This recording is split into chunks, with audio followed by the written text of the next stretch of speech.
मैंने आज एक सुंदर एपिसोड को मु आपण मानक स्वागत करुछि। सांग माने पूर्व तो मु बहुत थर चिलिका आसी हेले एथर चिलिका अलग मझे चिलिका को जाई मत्स्यजीवी माने केमिति माछ धरुचंती सेठी से माने केमिति चलुचंती चिलिका परिवेश को देखिबा पई हमें आरंभ कलु यात्रा।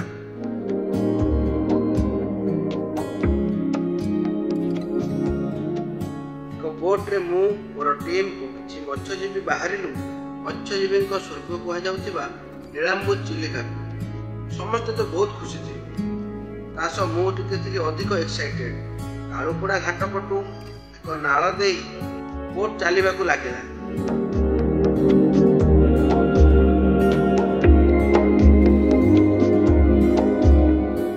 बोट स्पीड घंटा को 10 ରୁ 15 किलोमीटर बेगर जाऊ थाए।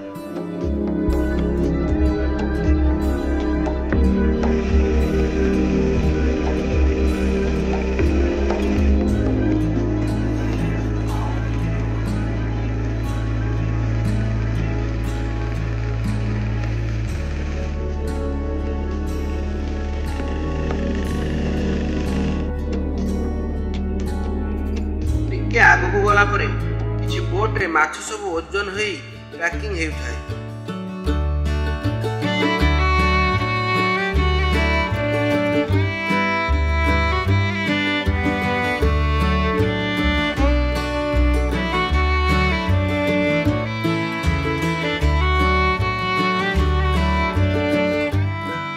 सेठारु बाहरी किछि बाट गला परे मझी चिलिका रे पहुंचिलु।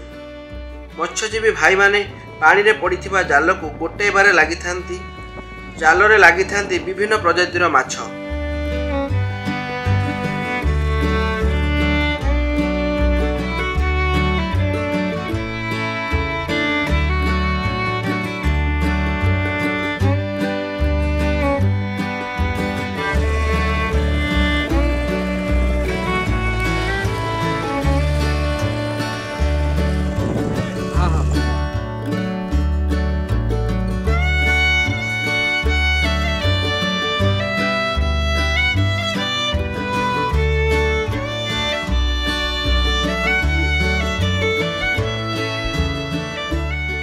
आउ किछि बाट गला परे देखिले बोट रे भाई माने रोषे भी करूथांती। रोषे बा कोन आउ हेबो जेउठी माछर गंता घर सेठी कोन बा दरकार माछ तरकारी सह माछ पोड़ा भी चलीछि।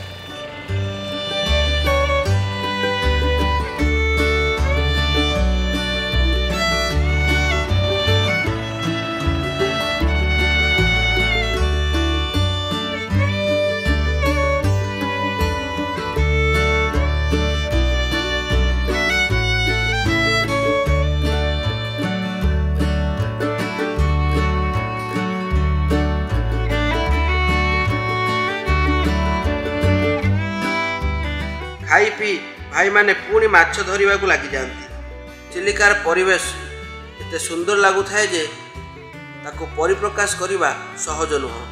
सेपटे माछ धरा चलीची ता भितरे मो टिके फोटो उठेबारे व्यस्त।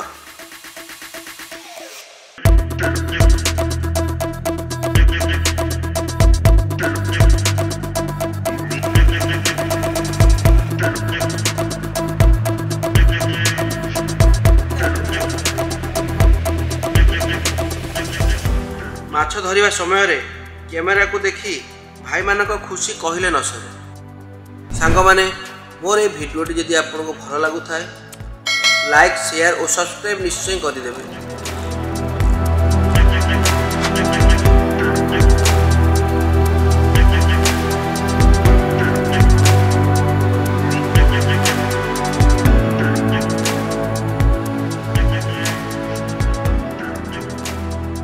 धीरे धीरे गोटे पर गोटे बोट गोटे जगार मेली हो गले।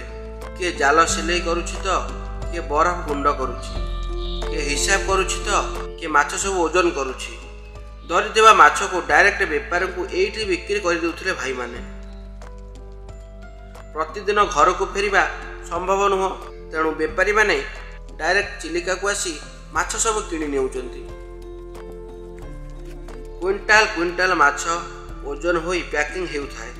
मु भाबुथाय हजार हजार मत्स्यजीवी परिवार ନିର୍ଭର କରନ୍ତି ଏହି ଚିଲିକା ଉପରେ। ଆଉ ସେମାନଙ୍କୁ କେବେ ନିରାଶ କରିନି ଚିଲିକା।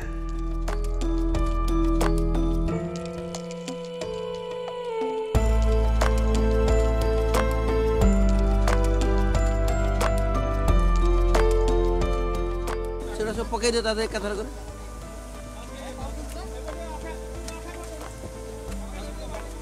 আসলে মাছ দেখি আস, মাছ দেখি আস আস।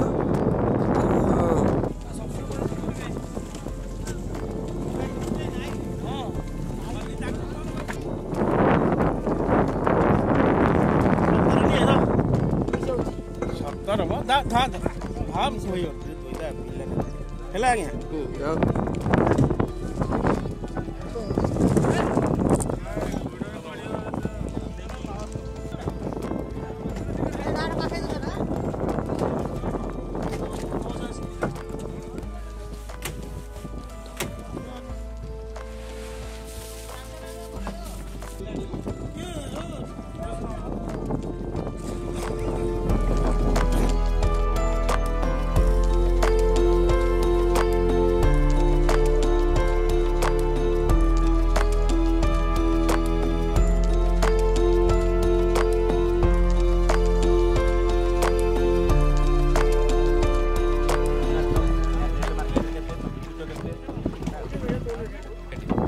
ବିକୁଛୁ 420 ମାର୍କେଟ। ଆଜି ମୁଁ 6 ପିସ୍ ଧରିଛି, ଆ କେଜି ହଉଛି 420 ଟଙ୍କା।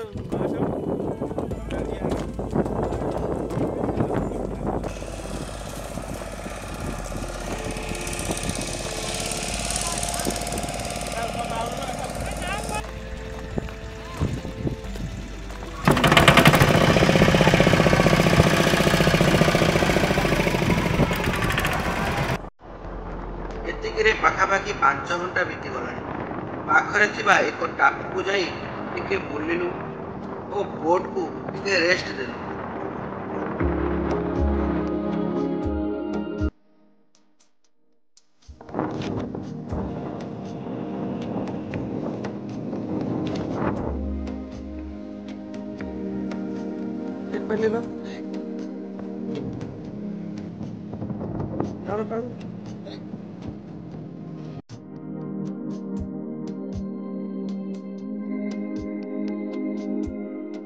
କିଛି ସମୟ ପରେ ଇଚ୍ଛା ନଥିଲେ ବି ଫେରିବାକୁ ପଡ଼ିଲା। ଫେରୁ ଫେରୁ ବହୁତ ସମୟ ଲାଗିବ। ସନ୍ଧ୍ୟା ପୂର୍ବରୁ ଫେରିଯିବାଟା ଉଚିତ ମନେ କଲୁ।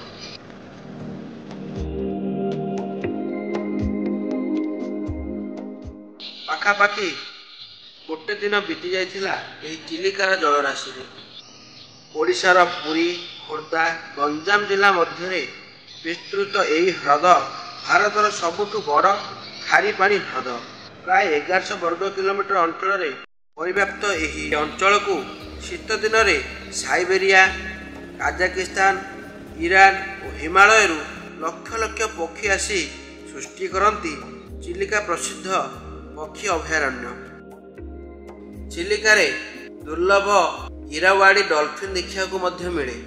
ଚିଲିକାର ପ୍ରମୁଖ ଦ୍ୱୀପ ଗୁଡ଼ିକର ନାମ ହେଉଛି କାଳିଜାଇ ଦ୍ୱୀପ, ନାଳବଣ, ବ୍ରହ୍ମପୁର ନିକଟର ବେକୁଲି, ସାତପଡ଼ା ଓ ରମ୍ଭା ଦ୍ୱୀପ।